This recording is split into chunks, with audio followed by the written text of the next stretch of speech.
Sir ఇది ఇది జగన్ గారు విషయం అనేది పక్కన పెడితే ఒక సినిమా గ్రాఫ్ తో ఒక సినిమా గ్రాఫ్ తో ఎలక్షన్స్ లోకి వస్తే ఎలా ఉంటుంది అనేది ఒక నినాదంగా ఎన్టీ రామారావు గారిని మనం పోల్చుకుందాం సార్. ఎందుకంటే ఏ అనుభవం లేకుండా ఆ వయసులో ఎలక్షన్స్ లోకి వచ్చినారు సార్. రాజకీయాల్లోకి వచ్చారు. రాజకీయాల్లోకి రావడం ఒకేసారి సీఎం అయిపోయాడు సార్. Equal to Vijay. ఇక్కడ మనం జగన్ గారితో కంపారిజన్ పక్కన పెట్టి ఈక్వల్ టు విజయ్ తో ఎన్టీ రామారావు గారిని కంపేర్ చేద్దాం సార్.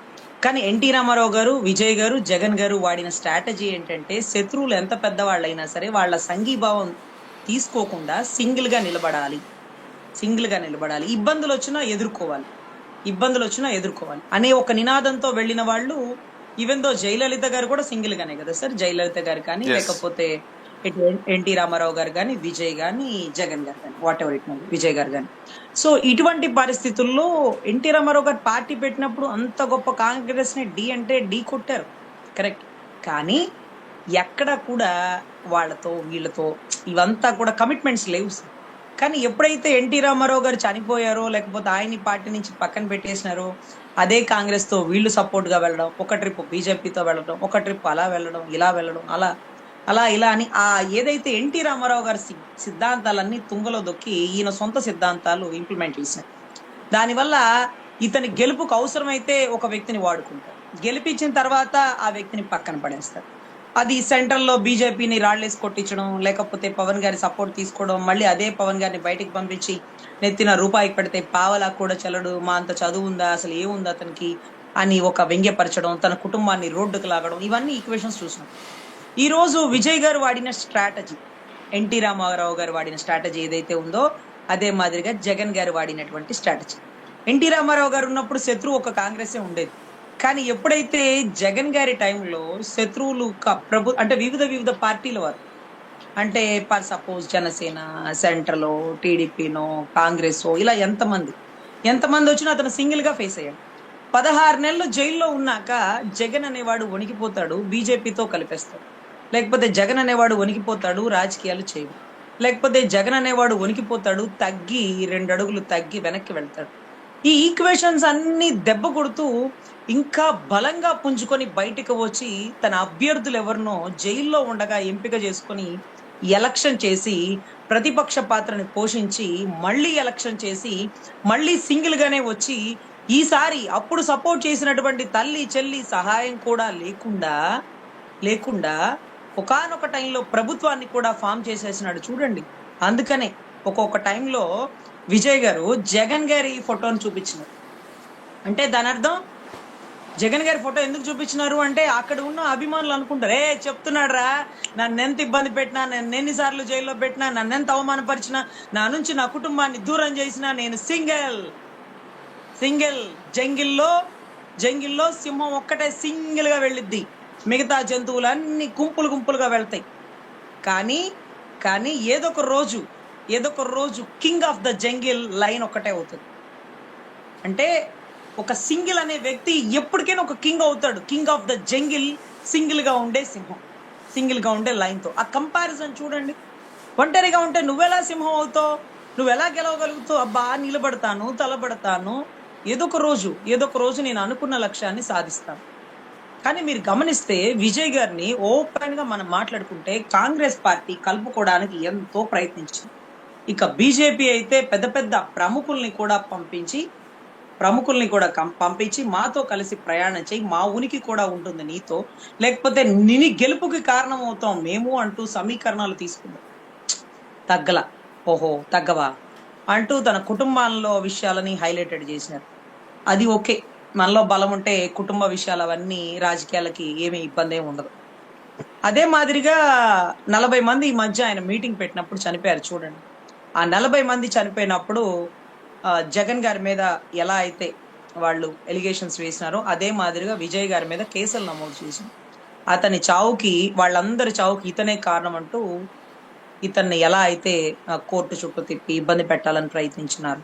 అవసరమైతే జైలుకైనా పోతాను, చనిపోయిన ప్రతి ప్రాణానికి నేను ఎంతకైనా విలువ కట్టలేను, వాళ్ళందరూ నా అభిమానులు అంటూ బాధపడ్డాడు. ఎప్పుడైనా గుర్తుపెట్టుకోండి సార్, ఒక వ్యక్తిని ఎవరైతే ఎక్కువ బాధ పెడతారో ఆ బాధపడుతున్న వ్యక్తి మీద ప్రజలకి సానుభూతి కలుగుతుంది.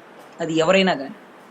నువ్వు అలాంటి వాడివి, జగన్ నువ్వు ఇలాంటి వాడివి అన్నప్పుడు నీ పక్కన ఉండే శత్రువు కూడా సానుభూతి వచ్చేస్తుంది. అబ్బా పొద్దుగూకులు ఎందుకురా, పొద్దుగూకులు ఎందుకు, అయిపోయిందే తవ్వుతారు.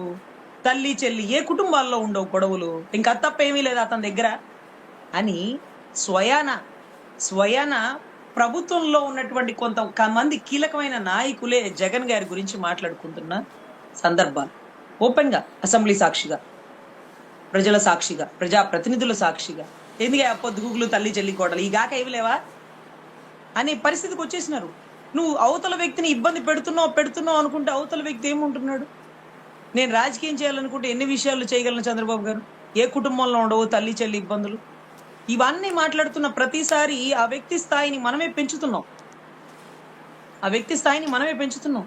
కానీ వండర్ ఏంటంటే అదే మాదిరిగా విజయ్ని కూడా ఇబ్బంది పెట్టి 40 మంది చనిపోయిన కేసు నీ మీద తీసేయాలంటే నువ్వు బీజేపీతో కలిసి ప్రయాణించు, నువ్వు కాంగ్రెస్ తో కలిసి ప్రయాణించు. సెంట్రల్ లో రాహుల్ గారి దీవెనలు ఉంటాయి, ఆ సెంటర్ లో బీజేపీ వాళ్ళ దీవెనలు, మోడీ గారి దీవెనలు, అమిత్ షా గారి దీవెనలు. అయ్యా నాకెవ్వరి దీవెనలు వద్దు, నన్ను నమ్ముకున్న జనం, నాకు ఓటైపోయే జనం, వీళ్ళ దీవెనలే కావాలి అంటూ ఓపెన్ గా నటిస్తున్నాడు విజయ్. అవును నటిస్తాను, అది నా ప్రొఫెషన్. కానీ సినిమాల్లో, రాజకీయాల్లో నన్ను నమ్ముకున్నటువంటి నా జనం కోసం నా ప్రాణాలైనా అర్పిస్తా, ఎంత కష్టమైనా నేను సింగిల్ అన్నాడు చూడండి. అదే అతని గెలుపుకి కారణం. సో ఇక్కడ ఈక్వేషన్స్ కూడా కొంత వేరియేషన్స్ వస్తున్నాయండి. ఇప్పుడు ఈ విజయ్ గారి గెలుపు దెబ్బకి కాపు సామాజిక వర్గ సోదరులందరూ ఆలోచిస్తున్నారు, అదేందబ్బా మనం కూడా అట్టే సింగిల్గా వెళ్ళి కొట్టేసి ఉండేవాళ్ళమే, ఈసారి కాకపోతే ఇంకోసారి కొట్టుండేవాళ్ళమే, ఎందుకు పొద్దుగూకులు ఈ సపోర్ట్ ఎందుకు ఇవ్వాలి, ఈ సపోర్ట్ ఎందుకు వెనక్కి తీసుకోవాలి. ఒకటి ఆలోచిద్దాం సార్, ప్రజారాజ్యం పార్టీ చిరంజీవి గారు ఇలాగే కాంగ్రెస్ ని తెలుగుదేశాన్ని ఢీ కొట్టు విజయ్ లాగే ముందుకు వచ్చినారు. అతను సీఎం అయ్యాడు, ఇతను సీఎం అవ్వలేదు, కానీ అంతే పోరాటంతో అంతే ధైర్యంతో కుంభస్థలాలను ఢీ కొడుతూ బీసీలకి 100 మంది టికెట్లు ఇచ్చి గొప్పగా ఒక ప్రజారాజ్యం పార్టీని స్థాపించారు, ప్రజల రాజ్యం ఇది అంటూ. కానీ ఆ పార్టీ మీద బురద జల్లడానికి టికెట్లు అమ్ముకున్నాడు, సీట్లు అమ్ముకున్నాడు, అతని కుటుంబంలో బిడ్డలు ఎట్లున్నారు, అతను అట్లున్నాడు, అతని తమ్ముడిలా, అతని కుటుంబాన్ని మొత్తం రోడ్డుకు లాగేసి అతని మీద రాళ్ళు లేపించి, కోడిగుడ్లు లేపించి, టమాటాలు లేపించి ప్రజల్లో వ్యతిరేకత తెప్పించాలని ప్రయత్నం చేసి ఎంత అవమానపరిచిన వ్యక్తి ఎవరు సార్? అసలు మాకు అర్థం కాలేదు, మాకు ఎలగలేదు. కానీ 2014లో మేము దగ్గరుండి గెలిపించుకున్న వ్యక్తి ఎవరో తెలుసా సార్? ఏదైతే కష్టపడి మేము స్థాపించుకున్నటువంటి కాపు సామాజిక వర్గం నిలబడి బీసీలకి ప్రయారిటీ ఇస్తూ స్థాపించుకున్నటువంటి ప్రజారాజ్యం పార్టీని తుంగలో తొక్కినోడిని 2014లో మేము దగ్గరుండి గెలిపించుకున్నామంటే ఒక తమ్ముడు ఒక అన్నకి ఇచ్చేటటువంటి విలువ ఇదేనా? అప్పుడు మాకు అర్థం కాలేదు సార్, ఇప్పటికీ మాకు అర్థం కావట్లేదు సార్. 2015లో ముద్రగడ పద్మనాభం గారికి సంఘీభావం తెలపడానికి వెళ్తున్నటువంటి చిరంజీవి గారిని ఎయిర్పోర్ట్ లో అరెస్ట్ చేసింది ఎవరు సార్? నిర్బంధించింది ఎవరు సార్? నానా మాటలు మాట్లాడింది ఎవరు సార్? చంద్రబాబు గారు. ఆ చంద్రబాబు గారి మీద పవన్ కళ్యాణ్ గారికి కోపం లేదు. తర్వాత ఆ ప్రజారాజ్యం కుప్పగూలిపోవడానికి, తన అన్న అవమానపడడానికి, తన అన్న 10 అడుగులు వెనక్కేయడానికి, తన అన్న ఆ పార్టీని కాంగ్రెస్ లో విలీనం చేయడానికి కారణమైనటువంటి వ్యక్తులని, దానికి కారణమైనటువంటి ప్రోత్సహించినటువంటి పచ్చ మీడియాని ఈ రోజుకి పెంచి పోషిస్తూ సపోర్ట్ చేస్తూ 2014లో మనం ఎందుకు గెలిపించాం, మనం ఎందుకు అతనికి సపోర్ట్ చేసినాం, అతను ఎవరికి సపోర్ట్ చేస్తున్నాడు? మన ప్రభుత్వం కుప్పగూలిపోవడానికి సపోర్ట్ చేసిన వ్యక్తికి, మన పార్టీని కుప్పగూలిపోవడానికి సపోర్ట్ చేసిన వ్యక్తికి మనం ఎందుకు సపోర్ట్ చేసినాం? లాజిక్ ఎందుకు మర్చిపోయాం? మాకు తెలియదు సార్, మాకు తెలియదు. కానీ అన్న మీద అంత అభిమానం ఉన్నప్పుడు నమస్కారానికి ప్రతి నమస్కారం పెట్టవా? ఎవరు అనుకున్నావు? చిరంజీవి ఒక సీఎం అభ్యర్థి. అవును ఎగ్జాక్ట్లీ సీఎం అభ్యర్థి. చంద్రబాబు అనేవాడు బురద జల్లకపోతే, చంద్రబాబు అనేవాడు పచ్చ మీడియాలో రోడ్డుకు లాగపోతే, సీట్లు అమ్ముకున్నాడని పుకార్లు పుట్టించకపోతే 100 మందికి బీసీ టికెట్లు ఇచ్చినటువంటి ఒక మహోన్నత వ్యక్తి కాపు సామాజిక వర్గం నుంచి బయటకు వచ్చి తన సొంత నియోజకవర్గాల్లో గెలిపించుకోలేక తిరుపతిలో బలిజలందరూ నిలబడి గెలిపించుకున్నటువంటి వ్యక్తి చిరంజీవి గారిని కుంగలో తొక్కి ఆయన గురించి అవమానమైన మాటలు మాట్లాడి అయ్యన్న పాత్రుడు కొడుకు ఒక దౌర్భాగ్యుడు పెట్టినటువంటి పార్టీ అని ఎన్ని మాటలు, ఎంతమంది మాటలు. మనకి మీడియా లేదు కాబట్టి ఆ రోజు వాళ్ళ అన్న మాటలన్నీ మనం షూట్ చేసి దగ్గర పెట్టుకోలేదు. కానీ వాళ్ళ అన్న మాటలన్నీ బయట పెట్టుంటే బహుశా పవన్ కళ్యాణ్ గారికి కోపం వచ్చేనేమో. కానీ ఇవన్నీ మనమంటే మీడియాలో చూసుకోవాలి. ఆయన పక్కనే ఉన్నాడు కదా, వాళ్ళ అన్న గెలుపుకి యువరాజ్యంలో ఉన్నాడు కదా. మరి అవన్నీ మీకు తెలీదా అన్న?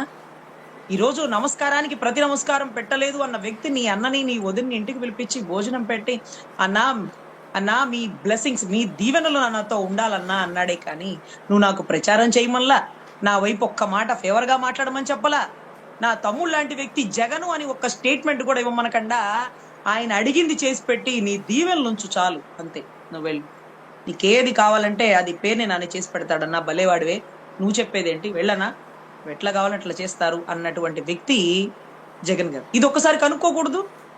మీరు కూర్చొని ఎదురు బదురు కూర్చొని ఆ రోజు అలా జరిగిందా అలా అన్నాడా జగన్ అని అడగరాదండి, అడగండి. అబద్ధం కాదు కదా, అందరికీ తెలిసిన విషయమే కదా, తెలిసిన విషయమే కదా.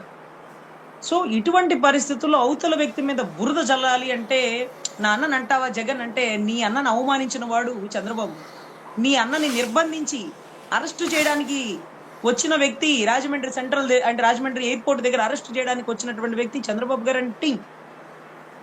సో అటువంటి వ్యక్తిని 2014లో మాతో దగ్గరుండి గెలిపించాం. ఏ రోజు సైకిల్ కి ఓటేయకుండా కాంగ్రెస్ వెనకాల తిరిగినటువంటి ప్రతి ఒక్కరు నీ కోసం పనిచేసి గెలిపించినాం. మళ్ళీ అగైన్ 2024లో కూడా అదే పని చేసినాం. ఒకసారి కలిసి వస్తాడు, ఒకసారి విడిగా వస్తాడు, మళ్ళీ ఒకసారి కలుస్తాడు. ఈ ఈక్వేషన్స్ అన్ని అనుమానాస్పదం అయిపోయింది కాపు సామాజిక వర్గానికి. సింహం సింగిల్ గానే రావాలి, ఓడిపోయినా పర్ల. ప్రజారాజ్యంలో నీ అన్న ఎట్లా వచ్చినాడు, విజయ్ ఎట్లా వచ్చినాడు, ఎన్టీ రామారావు గారు ఎట్లా వచ్చినారు, జగన్ గారు ఎట్లా వచ్చినారు, ఇది ఈక్వేషన్స్. ఓడిపోతావు అబ్బా. బీజేపీ 2 సీట్లతో సెంటర్ లో అడుగు పెట్టింది, ఈ రోజు 3 సార్లు సెంటర్ ని శాసిస్తుంది.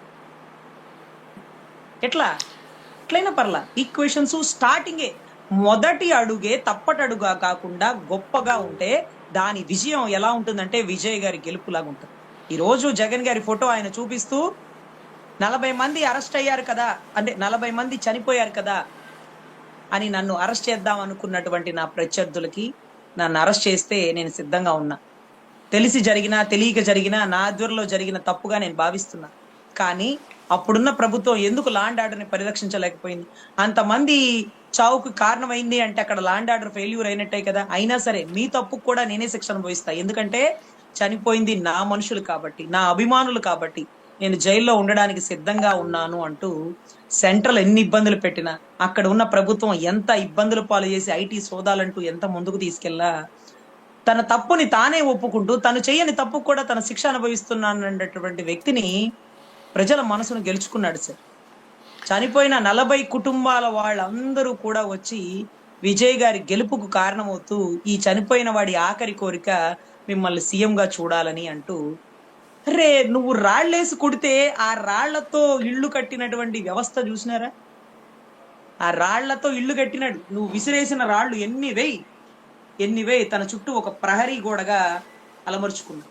ఈ రోజు చనిపోయినటువంటి 40 కుటుంబాల వారు ఎవరైతే ఉన్నారో వారు దగ్గరుండి ఆయన విజయానికి ఒక్కొక్క నియోజకవర్గంలో తిరిగి ఈ రోజు ఆ ఎమ్మెల్యేతో పాటుగా ఆ నియోజకవర్గంలో ఆ చనిపోయిన వ్యక్తి ఫోటో పెడుతూ సమాన ప్రాధాన్యత ఇస్తూ ఆ కుటుంబంలో ఒక వ్యక్తిని దగ్గర తీసుకుంటూ ఎన్నో సార్. అంటే దాని అర్థం ఏంటంటే ఈ రోజు మనం జగన్ గారిని చూసినా, విజయ్ గారిని చూసినా, జయలలిత అమ్మని చూసినా, ప్రజారాజ్యంలో చిరంజీవి గారిని చూసినా, అప్పట్లో ఎన్టీ రామారావు గారిని చూసినా, వీళ్ళందరూ కూడా ఎంత కష్టమైన సింగిల్ గా వెళ్ళారు సార్. వాళ్ళ అదృష్టం ఏకదం ఎన్టీ రామారావు గారు సీఎం అయిపోయారు, వాళ్ళ అదృష్టం ఏకదం విజయ్ గారు సీఎం అయిపోయారు. కానీ ప్రజారాజ్యంలో చిరంజీవి గారు కానీ లేకపోతే ఇక్కడ జగన్ గారు కానీ పోటీ చేసిన వెంటనే సీఎం అవ్వలేకపోయారు. కానీ ఏదైతే పచ్చ మీడియా టీడీపీ పెట్టిన ఇబ్బందులను తట్టుకోలేక ప్రజారాజ్యాన్ని కాంగ్రెస్ లో విలీనం చేసేసిన పరిస్థితి. పాపం ఎంత బాధపడుతూ చేసి ఉంటాడు, ఎవరి కారణంతో విలీనం చేసినాడు, ఎవరి వల్ల ఆ పరిస్థితి తెచ్చుకున్నాడు. వారు పెట్టిన ఇబ్బందులు తట్టుకొని ఉంటే ఖచ్చితంగా చిరంజీవి గారి సీఎం అయి ఉండదు. ఆ ఇబ్బందులు తట్టుకోలేనంత పరిస్థితుల్లో ఆయన నెట్టేసినాడు ఆ పచ్చ మీడియా గాని ఆ టీడీపీ గాని. అలాంటి వ్యక్తిని 2014లో మేము గెలిపించుకొని నెత్తినెక్కించుకున్నాం, అది మా దరిద్రం. మళ్ళీ కూడా గెలిపించుకున్నాం. సో ఇటువంటి పరిస్థితులు అంటే ఒకసారి సీఎం అంటే 29కి పవన్ కళ్యాణ్ కూటమితో వెళ్తే ఓట్లు వేయం గెలిపించమని చెప్తున్నారా? 29కి సింగిల్ గా వెళ్తేనే ఓట్లు వేస్తామని చెప్తున్నారా? సార్ ఆయన సింగిల్ గా వెళ్ళినా, ఆయనతో మింగిల్ అయి వెళ్ళినా ప్రజల్లో ఉండే నమ్మకం సన్నగిల్లుతుంది సార్. పూర్తిగా పోతుందని నేను చెప్పలేను, నమ్మకం సన్నగిల్లుతుంది సార్. ఎవరిని గెలిపించినాం 2014లో, 2024లో ఎవరి గెలుపుకు మేము కారణమయ్యాం? వీళ్ళు అంటే ఆ గెలుపుకి కారణమైన వ్యక్తులు ఎవరు అంటే ప్రజారాజ్యం పార్టీని కాంగ్రెస్ లో విలీనం చేయడానికి కారణమైన వాళ్ళు. అంతమంది బీసీలకి, అందరూ బీసీల పక్షపాత అంటారు కదా, కానీ ప్రజారాజ్యంలో చిరంజీవి గారు 100 మంది బీసీలకి టికెట్ ఇచ్చారు. అందులోనూ ఎవరో నెల్లూరులో ఒక బీదరాలకు కూడా టికెట్ ఇచ్చినారట. చాలా గొప్పగా చెప్పుకుంటుంటారు ఆవిడ గురించి. ఆవిడ పేరు కూడా చాలా నోటెడ్, నాకు గుర్తులేదు. కానీ ఇటువంటి పరిస్థితుల్లో ఈక్వల్ టు విజయ్ లాగా తలబడ్డాడు సార్. కానీ ఆయన ఆయన పాజిటివ్ ఆలోచన కలిగిన వ్యక్తి. నెగిటివ్ ఆలోచన దగ్గర ఆయన ఉండలేడు పాపం. చాలా ఎన్నోసార్లు చెప్పాడు. ఆయన చెన్నైలో ఒక ఒక ఒక ఏరియాలో వెళ్ళినప్పుడు, నేను ఏం చేద్దామని వచ్చినావంటే, ఏదో సెంటర్ సార్, ఏం చేద్దాం వచ్చినావు అంటే, నేను హీరో అవుదామని వచ్చిన. అరే నీ ముక్కు మూతి కూడా సరిలేదు, నువ్వెట్లా హీరో అవుతావు అని వాళ్ళందరూ ఎగతాళి చేస్తే, అక్కడి నుంచి ఒకడికి వచ్చేసి, అదేంటి నన్ను అలా ఎగతాళి చేశారంటే, అబ్బా ఎందుకు పోతావు వాళ్ళ దగ్గరికి, నీ గురించి చెడుగా చెప్పే వాళ్ళకి దూరంగా ఉండు, నీ గురించి సపోర్ట్ గా చెప్పే వాళ్ళకి దగ్గరగా ఉండు అనే ఒక నినాదంతో ఉండేవాడు సార్ ఆయన. అందుకని తన గురించి చెడుగా మాట్లాడే పార్టీలు అందరినీ తీసుకోలేకపోయాడు సార్. ఎంత నలిగిపోయి ఉంటాడు సార్. పార్టీని కాంగ్రెస్ లో కలపడానికి ఎంత ఇబ్బంది పడి ఉంటాడు సార్. ఆ ఇబ్బందికి కారణమైన వాడిని 2014లో గెలిపించినామంటే అది మా దరిద్రం. 24లో మళ్ళీ అతని గెలుపు కారణమైన అంటే అది ఇంకా దరిద్రం. సో ఇటువంటి పరిస్థితుల్లో నమ్మకం సన్నగిల్లుతుంది. ఎవరి గెలుపు కారణమయ్యామంటే, ఎవరైతే తన అన్న పార్టీని భూస్థాపితం చేసినారు, ఎవరైతే 2015లో రాజమండ్రిలో ముద్రగడ పద్మనాభం గారికి సంఘీభావం తెలపడానికి వెళ్ళిన వాళ్ళ అన్నని అరెస్టు చేద్దామని సిద్ధమైన వ్యక్తినో, ఆ వ్యక్తిని ఈ రోజు మనం గెలిపించాం. ఆయన అయ్యన పాత్రుడు కొడుకు అనుకుంటాండి, ఏమన్నాడంటే, దౌర్భాగ్యుడు ఒక పార్టీ పెట్టాడు అన్నాడు. ఈ రోజుకి ఎవరినైనా అడగండి సార్, అది అన్న ఎన్నో సంవత్సరాల తర్వాత కూడా ఆ పదం అట్టే గుర్తుంది సార్. శంకర జాతి నా కొడుకులని ఆయన ఎవరు బాలకృష్ణ గారు మాట్లాడినారు సార్. తల్లిని చెల్లిని దూషించినారు, బూతులు తిట్టినారు, ఇవన్నీ ఓకే. అసలు అర్థం కాని విషయం ఏంటంటే, అతన్ని ఎందుకు మేము గెలిపించను? అతనే కదా ప్రజారాజ్యం కుప్పగొలిపోవడానికి కారణం. అతనే కదా. గెలిపించే ముందు కదా మేడం ఆలోచించాలి, గెలిపించే ముందు కదా ఆలోచించుకోవాలి సార్. అదే అర్థం కావట్లేదు సార్. ఒక కాపు మహిళని, నాకు వచ్చిన ఆలోచన మా కాపు సోదరులకు ఎందుకు రాలేదు, నాకు ఇప్పుడు వస్తుంది సార్ ఈ ఆలోచన. రంగా గారి చావుకి కారణమైన వ్యక్తి కదా, రంగా గారి తర్వాత ఆ పార్టీనే గెలవనివ్వకుండా చేసినాం కదా, అటువంటి వ్యక్తిని మళ్ళీ ప్రజారాజ్యం పార్టీని కూడా ఇబ్బంది పెట్టింది మళ్ళీ అదే వ్యక్తి కదా. అదే వ్యక్తిని 2014లో కాపు సామాజిక వర్గం అందరూ దగ్గరుండి ఎందుకు గెలిపించను? 24లో మళ్ళీ ఎందుకు గెలిపించను? మళ్ళీ కూడా మూడు సార్లు అతనే ఎందుకు గెలిపిస్తున్నావు? ఏమో సార్, నాకైతే నా చిన్న బుర్రకి అర్థమైన మాట అది. ఇంకా పెద్దవాళ్ళు ఏం మాట్లాడుకుంటారో నాకు తెలియదు. కానీ విజయ్ గారు వెళ్ళిన స్ట్రాటజీ, ఎన్ని కష్టాలు ఎదుర్కొన్నా సరే, ఎంత మందిని ప్రలోభాలు పెట్టినా సరే, ఎన్ని కేసులు వేసినా సరే, ఎన్ని తప్పులు ఎత్తి చూపించినా సరే, సింహం సింగిల్ గా వచ్చింది. ఓడిపోయినా గెలిచినా నేను ఒంటరిగా వెళ్తాను. నేను నమ్ముకుంది నా జనాన్ని, నేను నమ్ముకుంది ఆ దేవుళ్ళని, అంతే. పైన దేవుణ్ణి కింద జనాన్ని నమ్మినవాడు ఆంధ్ర రాష్ట్ర సీఎం అయిపోయాడు గతంలో. ఇప్పుడు కూడా ది వైర్ బుక్ పక్కన పెడితే, 40% ఓటింగ్ పక్కన పెడితే, 3500 దొంగ బూతుల్లో ఓటింగ్ బయటకు తీస్తే, ఈక్వేషన్ కలిగిస్తే ఇప్పుడు కూడా ఆయనే సీఎం. కానీ కొన్ని ఈక్వేషన్స్ లేండి, ఇంకెంతలేండి 3 ఏళ్ళు. ఆయన అంటారు కదా, ఇలా కళ్ళు మూసుకుంటే అలా తెరిస్తే పోతాయి, అదే పోతాయి అని. కానీ ఈవీఎంల వల్లే గెలిచినావు అని ఎప్పుడు జగన్ గారు ఎందుకు ఆ మాట అంటారో చాలా ఆశ్చర్యం సార్. అసలు ఇంత మనం మొత్తుకుంటున్నాం కదా, ఎక్కడ కూడా ఆ పదాన్ని ఉచ్చరించాడు ఆయన. సో అది గొప్ప. ఇంకా అయిందేదో అయిపోయింది, ఇంకా కానివ్వండి, ఏదైతే 29 లేదా ఏంటి, అప్పుడు ప్రూవ్ చేసుకుందాం మనం అంటే ఏంటో. నువ్వు బలంగా కొట్టావు, నేను తీసుకున్నాను, నేను ఇంకా బలంగా కొట్టి గెలిచి చూపిస్తాను అంటూ ఆయన ఓడిపోయినప్పుడు చెప్పిన మాట. తీసుకున్నాను, నువ్వు కొట్టావు, నువ్వు బలంగా కొట్టావు, నేను ఓడిపోయాను, ఓకే మళ్ళీ తీసుకుంటాను అన్నారు సార్. సో ఎనీవే ఈ మధ్య పెళ్లిలో కూడా కలిసినారు ఏదైతే విజయ్ గారిని. అప్పుడు కూడా ఆయన ఇచ్చిన సందేశం, మెసేజ్ ఒకే ఒక్క వర్డ్ గుర్తుపెట్టుకో విజయ్, ఎంత కష్టమైనా, ఎంతమంది ఎన్ని ఇబ్బందులు పెట్టినా నేను మీకోసం ఒంటరిగా నిలబడుతున్నాను, మీరు నాతో ఉంటారన్న నమ్మకంతో నిలబడుతున్నాను, మనం అందరం కలిసి ముందుకు వెళ్ళాలని నిలబడుతున్నాననే కొన్ని సందేశాలతో నువ్వు ప్రజల్లోకి వెళ్ళు. ఎన్ని ఇబ్బందులు పెట్టినా నువ్వు సింగిల్, నువ్వు కొడతావు, ఒక రోజు కింగ్ అవుతావు ఖచ్చితంగా అని ఒక మెసేజ్ ఇచ్చినాడు సార్. అది కూడా చాలా మంది అక్కడ ఉండేటటువంటి వైసీపీ వాళ్ళు కూడా, విజయ్ గారి స్ట్రాటజీ ఎలా ఉంటుందంటే జగన్ గారి స్ట్రాటజీనేనండి అన్నారు. అదే ఫోటో కూడా చూపించి ఇంకా ఒక సింబల్ గా పెట్టినాడు సార్. సో ఎనీవే ఒక మంచి మెసేజ్ ఇచ్చినారు. ఎన్ని కష్టాలైనా, పొడిదుడుకులైనా సర్దుకుని తట్టుకొని నిలబడి ఈ రోజు సీఎం స్థాయిలో అయినటువంటి విజయ్ గారికి మన తరపు నుంచి, మన ఆంధ్ర రాష్ట్ర తరపు నుంచి కృతజ్ఞతలు తెలుపుకుంటూ, ఏ నాయకుడైనా ఎంత కష్టమైనా, ఎవరెన్ని ఇబ్బందులు పెట్టినా, శత్రువులు ఒకరు కాదు ఒక నలుగురుగా మారిన తను నమ్ముకున్న సిద్ధాంతాలని పక్కన పెట్టి ఎప్పుడు కూడా సమీకరణాలని తీసుకోకూడదని, అంటే విజయ్ విషయంలో గాని, జయలలితమ్మ విషయంలో గాని, లేకపోతే జగన్ గారి విషయంలో కానీ, ఎన్టీ రామారావు గారు, వాళ్ళకి ఇష్టమైన ఎన్టీ రామారావు గారి విషయంలో గాని ఇది చూసి నేర్చుకోవాలని నా తరపు విజ్ఞప్తి సార్. నేను చివరిగా ఒక ప్రశ్న, ఈ ఎన్నికల సమయంలో ఏపీ ముఖ్యమంత్రి చంద్రబాబు గారు తమిళనాడులో పర్యటించడం, ఒక 5 నియోజకవర్గాల్లో ఆయన ప్రచారం చేయటం కూడా జరిగింది. అంటే దాదాపు అక్కడ తెలుగు వాళ్ళు ఎక్కువగా ఉంటారు, సో అది కలిసి వస్తుందని చెప్పి బీజేపీ భావించడం జరిగింది. ఓవరాల్గా 5 నియోజకవర్గాలు కూడా కోల్పోవటం జరిగింది. మరి దీన్ని ఎలా చూడాలి?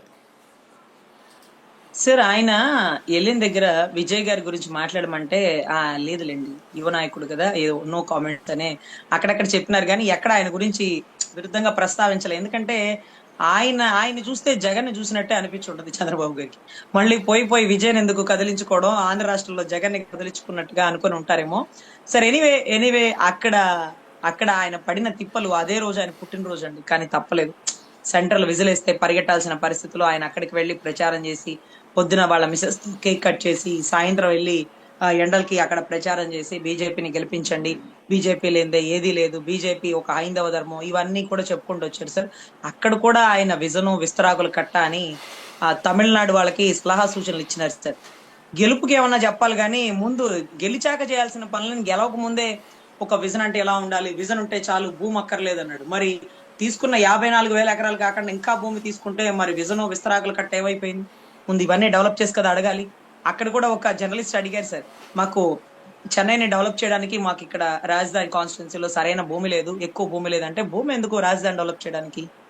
ఒక విజన్ ఉండాలి మరి అన్నారు. ఆ విజన్ విస్తరాకులు కట్ట ఇక్కడ మరి రాష్ట్రంలో ఇంప్లిమెంట్ చేయలేని పరిస్థితిలో రైతుల నుంచి 54,000 ఎకరాలు కాక ఇంకా భూమి తీసుకుంటూ 3 పంటలు పండే భూమిని ఇంకా కూడా పారిశ్రామిక అంటే పరిశ్రమలు పెట్టేసుకొని ఒక పొల్యూషన్ అయిపోయి పర్యావరణం అంతా దెబ్బతినేసి, ఇవన్నీ నా డైలాగులు కాదు సార్, గతంలో పవన్ కళ్యాణ్ గారి డైలాగులు. ఆయన చెప్పలేకపోతున్నారు, ఇప్పుడు నేను చెప్తున్నాను. మిగతా అంతా సేమ్ టు సేమ్ సార్, ఆయన డైలాగులే ఈక్వేషన్ అనమాట. ఆయన అప్పట్లో ఏం చెప్పారో ఇప్పట్లో నేను అవే చెప్తున్నాను. అక్కడ రాజధాని నువ్వు కట్టాలనుకుంటే అక్రమంగా కట్టనివ్వను, గుర్తుపెట్టుకో. నేను ధర్నాలు చేయను, వచ్చి కూర్చుంటా, రాజధాని నిర్మాణాన్ని నేను ఆపుతా అని స్వయంగా ఆయనే చెప్పినారు సార్. 54,000 ఎకరాలకి మేము అడ్డు చెప్పం సార్. ఎనివే తీసుకున్నారు కాబట్టి మీరు కంపెనీ తీసుకురండి, దాన్ని డెవలప్ చేపిస్తాం. కానీ మిగతా వాటికి కూడా ఇంకా భూమి తీసుకుంటే రైతుల్ని మోసం చేసినట్టు కదా. అసలు వచ్చే ఒక 2-3 నెలల్లో అమరావతి ఏది, కృష్ణా నది ఏది అనేది తలపించే విధంగా ఉంటది కదా.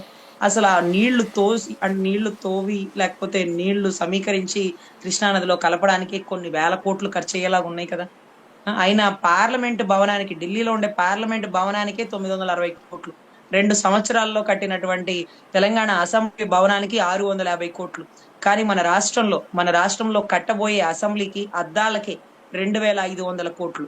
దానికి సంబంధించిన సమీకరణాలు అయితే డ్రైనేజ్ కి, కరెంట్ కి, అదర్ వాటికి అన్నిటి కలిపి 1,500 కోట్లు. 2,500 కోట్లు, 1,500 కోట్లు, అసలుకి అయ్యే ఖర్చు 14,000 కోట్లు. ఇవన్నీ కలిపితే బుర్జు ఖలీఫా అయిపోతుంది సార్. అంటే దుబాయ్ లో కట్టిన బుర్జ్ ఖలీఫా మన అమరావతిలో కట్టేసుకోవచ్చు సార్. అది కూడా 18,000 కోట్లు ఎంతో ఖర్చు అయింది, ఇది కూడా 18,000 కోట్లు ఖర్చు అవుతుంది. 10,000 కోట్లు ఖర్చు పెడితే పాపం ఏదైతే పాపం గవర్నమెంట్ ఎంప్లాయీస్ కి ఇంతవరకు పెన్షన్స్, రిటైర్ అయితే పెన్షన్స్ రాలేదు సార్, వాళ్ళ బెనిఫిట్స్ రాలేదు సార్. రిటైర్ అయ్యి 5 ఏళ్ళు అయినా ఇంతవరకు చేతులు ₹1 లేదు సార్. అటువంటి వాళ్ళ పరిస్థితి. లేకపోతే మన పోలవరం మనం పూర్తి చేసుకోవచ్చు. 500 కోట్లు లేక మెడికల్ కాలేజీలు ప్రైవేటీకరణ చేసినాం సార్. 2,500 కోట్లతో అద్దాలు వేసుకోకపోతే ఒక 500 కోట్లతో మెడికల్ కాలేజీలు పూర్తి చేస్తే, అంటే సాధారణ పౌరుడికి, మధ్యతరగతి కుటుంబానికి వైద్యాన్ని దగ్గర చేసిన వాళ్ళం అవుతాం కదా. అలా ఎలా దగ్గర చేయాలి? నారాయణ హాస్పిటల్స్ బాగుపడాలి, చైతన్య స్కూల్స్ బాగుపడాలి, నారాయణ కాలేజీలు బాగుపడాలి, ఇవన్నీ బాగుపడాలి. కాబట్టే మీరు గవర్నమెంట్ స్కూల్స్ కి నాడు నేడు పద్ధతి ద్వారా బాగు చేయలేకపోయారు సార్. మీకు తెలుసో లేదో, బూట్లు వేసుకుంటే ఒక గొప్పగా ఎవరు బూట్లు వేసుకొని బస్ దిగుతున్నారు, ఎవరు బూట్లు వేసుకొని వస్తున్నారంటే వాళ్ళు కాన్వెంట్ లో చదువుకునే వాళ్ళని మా చిన్నప్పుడు చెప్పుకునే వాళ్ళం సార్. రబ్బర్ చెప్పులు వేసుకొని మేము గవర్నమెంట్ స్కూళ్ళకి వెళ్లే వాళ్ళం సార్. ప్రైవేట్ స్కూల్లో కూడా రబ్బర్ చెప్పులే సార్. ప్రైవేట్ స్కూల్లో మేము చదివింది చిన్న స్కూళ్ళలో కదా, అక్కడ కూడా రబ్బర్ చెప్పులే, షూసే లేవు సార్. కానీ ఈరోజు గవర్నమెంట్ స్కూల్స్ లో షూస్ సార్. అవి మా కళ. ఖరీదైన బ్యాగులు, మంచి బ్యాగులు తగిలించుకోవాలని అనిపిస్తుంది సార్. ఆ బ్యాగ్ అనే కళని నెరవేర్చిన వ్యక్తి సార్. అదే మాదిరిగా ట్యాబ్ ఈ రోజుకి మా అమ్మాయికి ట్యాబ్ కొనడానికే మేము ఆలోచించే పరిస్థితుల్లో మధ్యతరగతి కుటుంబాల ప్రతి ఒక్కడి ఇంట్లో ట్యాబ్ సార్. మేము చదువుకునే టైంలో డిక్షనరీ 5 ఇంట్లలో ఒక ఇంట్లోనే ఉండేది సార్. ఆ 5 ఇళ్లలో అందరం ఒక దగ్గర కూర్చొని డిక్షనరీ చూసుకునే వాళ్ళం సార్. ఈ రోజు ప్రతి విద్యార్థి దగ్గరికి ఒక డిక్షనరీ, అది కూడా ఆక్స్ఫర్డ్ డిక్షనరీ. సో ఇంత గొప్పగా అసలు డిజిటల్ బోర్డ్ ఎక్కడుంది సార్? పెద్ద పెద్ద కాన్వెంట్ స్కూళ్ళలో, ప్రైవేట్ స్కూళ్ళలో, ఏసీల్లో ఉండే డిజిటల్ బోర్డ్ ని ఇక్కడ ప్రతిపాదించినారు సార్. ఇంత గొప్ప ఆలోచన సార్. నాడు నేడు ద్వారా రంగులు వేసేసి అది కాన్వెంట్ స్కూల్సా లేకపోతే గవర్నమెంట్ స్కూల్సా అనేంత గొప్పగా ఇంగ్లీష్ మీడియం ప్రవేశపెట్టి సిబిఎస్ఈ సిలబస్ తెలంగాణ వల్లే కాలేకపోయింది సార్. ఒక 1 year మన రాష్ట్రంలో సిబిఎస్ఈ సిలబస్ ఇంప్లిమెంట్ చేసినారు సార్. ఇంత గొప్పగా విద్యార్థుల మీద కాన్సన్ట్రేషన్ పెట్టి చరిత్రలో మిగిలిపోయిన వ్యక్తి ఇంకెవరైనా ఉంటారా సార్? మనం 10 సార్లు చరిత్రలో గుర్తుపెట్టుకోవాల్సిన వ్యక్తి, చర్చించుకోవాల్సిన వ్యక్తి. ఆరోగ్యశ్రీ పెట్టి ఎలా అయితే రాజశేఖర రెడ్డి గారిని గుర్తు చేసుకున్నామో, బూట్లు, ట్యాబులు, బ్యాగులు, లేకపోతే డిజిటల్ బోర్డులు ఇవన్నీ ఇచ్చి మళ్ళీ కొత్తదనానికి నాంది పలికినారు సార్. సచివాలయం ద్వారా ఎంఆర్ఓలని, ఎండిఓలని చూడలేనటువంటి మధ్యతరగతి కుటుంబాల వాళ్ళకి, పేదలకి సచివాలయం ద్వారా వెళ్తేనే పని జరిగే పరిస్థితి వచ్చింది సార్. ఇళ్లలో కొడుకునో, కూతుర్నో, మనవరాలనో బతిలు అడుకుని అలా పెన్షన్ దాకా తీసుకెళ్ళమ్మా, నేను సంతకం పెట్టి పెన్షన్ తెచ్చుకోవాలని ప్రతి వృద్ధురాలు ఎవరో ఒకళ్ళ మీద ఆధారపడుతుంది సార్. మీరు ఎవ్వరి మీద ఆధారపడక్కర్లేదు, ప్రభుత్వం మీకు తోడుగా ఉంది అంటూ ఇంటికి తీసుకొచ్చి పెన్షన్ ఇస్తున్న విధానం సార్. సరుకులు, కూరగాయలకి మనం వెళ్తున్నాం కదా, బియ్యానికి అంత దూరం వెళ్ళాలి, అది ఈ రోజు వెళ్దాం, రేపు వెళ్దాం, అమ్మాయిని తీసుకొని వెళ్ళు, ఒక్కదాని మీద వెళ్ళకు, ఎండలు ఎక్కువగా ఉన్నాయి, ఇవన్నీ అనే దాంట్లో కూడా ఇంటికి తీసుకొచ్చి మనకి ఇవ్వాల్సినటువంటి సరుకులు డెలివరీ సార్. దీనివల్ల ఎంతమందికి ఉపాధి వచ్చింది అంటే 10th లేనిదే ఏ ఉద్యోగాలు రావు సార్. కానీ 10th లేని వాళ్ళు కూడా ఎంతో మంది ఉద్యోగాలు పొంది వాలంటీర్ల ద్వారా ఎంతో మంది సేవ అందిస్తూ వాళ్ళ ఖర్చులకి వాళ్ళు తెచ్చుకుంటూ వాళ్ళ ఇళ్లలో, వాళ్ళ కుటుంబాల మధ్య 50 ఇళ్ల మధ్యలో అక్కడెక్కడే పని చేసుకుంటూ ఎక్కడికి పోబడలా. సో ఇలాంటి మంచి తీసుకొచ్చినటువంటి వ్యక్తి జగన్ రెడ్డి గారు. సో మనకి శత్రువైనా మిత్రుడైనా ఆ సచివాలయ సేవలు మనం వాడుకుంటున్నాం, ఆ వాలంటీర్ సేవలు మనం వాడుకున్నాం. ఈ రోజు రాగానే వాలంటీర్కి 15,000 ఇస్తాం, గొప్పగా చూసుకుంటాం, మిమ్మల్ని అలా అనం ఇలా అనమని తీసుకెళ్లి తుంగలో దొక్కారు ఆ వాలంటీర్ వ్యవస్థను. సో ఎనీవే మార్పు బిగిన్ అయింది సార్. ఇలాంటివే కూడా తమిళనాడులో కూడా అవలంబించాలని, గొప్పగా ఉండాలని పరిపాలన మనస్ఫూర్తిగా కోరుకుంటూ, అంత గొప్పగా సింగిల్ పోరాటంతో ఏకదం సీఎం అయిన మళ్ళీ మరొక్కసారి వాళ్ళు గూగుల్ ఎన్టీ రామారావు గారిని తలుచుకుంటారు కానీ ఆయన చివరాకల్లో ఆయన ఆరోగ్యం చూడని వారు సార్. ఆయన మీద బురద జల్లిన వాళ్ళు సార్, ఆయన మీద రాళ్ళు వేసిన వాళ్ళు సార్, ఆయన పార్టీలో ఆయన్ని పక్కన పడేసిన వాళ్ళు సార్. అలాంటి వాళ్ళు ఈ రోజు ఆయన పేరు చెప్పుకుంటారు కానీ మనం మాత్రం ఖచ్చితంగా ఆయన పేరు మనస్ఫూర్తిగా చెప్పుకుంటాం సార్. ఒకేసారి సింగిల్ షాట్ లో సీఎం అయ్యారు అంటే అది జయలలిత గారు, ఎన్టీ రామారావు గారు, లేకపోతే ఏదైతే మన విజయ్ గారు. అదే మాదిరిగా అంటే సీఎం అవ్వకపోయినప్పటికీ ఆ పోరాటంలో వెనక్కి తగ్గకుండా, శత్రువులు అప్పుడు ఒక్కడైనప్పటికీ ఇప్పుడు నలుగురైనప్పటికీ సింగిల్ గా ఎదుర్కొని 16 నెలల్లో జైల్లో ఉండి కాంగ్రెస్ తో తలబడి నిలబడి ఈ రోజు సీఎం స్థాయికి వెళ్ళిన వ్యక్తి తన స్వశక్తిని చూపించినది. సినిమా ఫ్రేమ్ తోనే సీఎం అవుతారు అంటే కాదు, నీ స్వశక్తితో కూడా నువ్వు సీఎం అవ్వగలవు. ఎంతో మంది సినిమా వాళ్ళకు కూడా నువ్వు ఆదర్శం కాగలవు. ఒక సినిమా వాడు కూడా నీ ఫోటోను చూపిస్తూ ప్రచారం చేసుకుంటున్నాడు అంటే అది నీ స్థాయి. సినిమా వాళ్ళని తిప్పుకుంటేనే ఓట్లు పడుతుందనే వాళ్ళని పక్కన పెట్టి పక్క రాష్ట్రంలో ముఖ్యమంత్రి ఫోటో చూపించి నేను ఆయన సింగిల్ గా వెళ్తాం, ఎన్ని కష్టాలు వచ్చినా సింగిల్ గా నిలబడతాం అంటూ ఒక మెసేజ్ అందించిన విజయ్ గారికి హ్యాట్స్ ఆఫ్. ఆయన గెలుపుకు కూడా మనం అందరం కృతజ్ఞతలు, ధన్యవాదాలు చెప్పుకుంటూ ఖచ్చితంగా ఆయన ఇంకా గొప్పగా పరిపాలించాలి మనస్ఫూర్తిగా కోరుకుంటున్నాం సార్. ఆయన ప్రమాణ స్వీకారానికి జగన్ గారు వెళ్తే ఇంకా బాగుంటుందని నా ఉద్దేశం సార్. అది మనం అందరం ఇచ్చే ఒక చిన్న సలహా. Okay, thank you madam. ఈ అంశాల మీద మీ విశ్లేషణ అందించినందుకు ధన్యవాదాలు.